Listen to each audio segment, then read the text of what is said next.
We are Group 1 and our group name is rejuanpamala. How did we came up with that idea, if you may ask?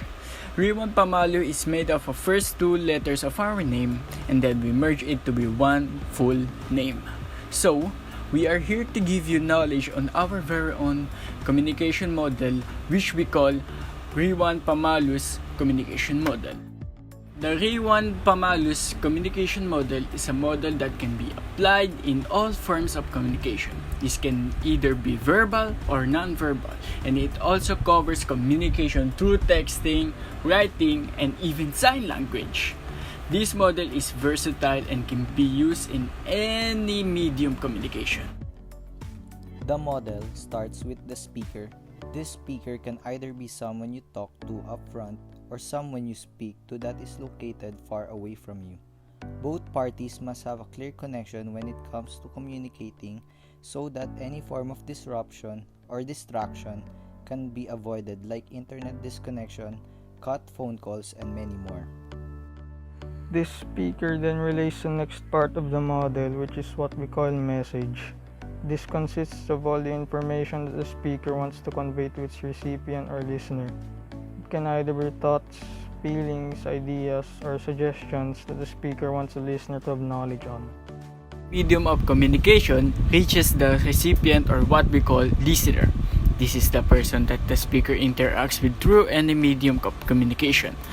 The message must be comprehensible for the listener for he or she to give a response or feedback. This message can come in any form of communication and it is never limited through just talking. This may come in forms of sign language like ASL, hand gestures, or showing facial expressions. The use of technology is also included like texting, writing emails, or calling the recipient through the phone. Messages can also come in the form of objects like handwritten letters. The messages being passed on by the speaker must be coherent and clear. Successful communication isn't achieved when misunderstandings have taken place.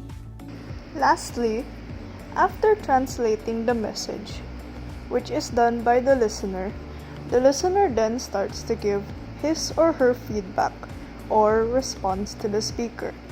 This consists of information that the listener has to say after hearing or receiving the message of the speaker. In this part of the model, the feedback isn't also limited through talking. It can come in many mediums of communication just as long as it is comprehensible for the speaker. The process then restarts when the feedback being relayed by the listener reaches back to the speaker. The process can go on, and it will end once both parties have given their final remarks or messages to each other.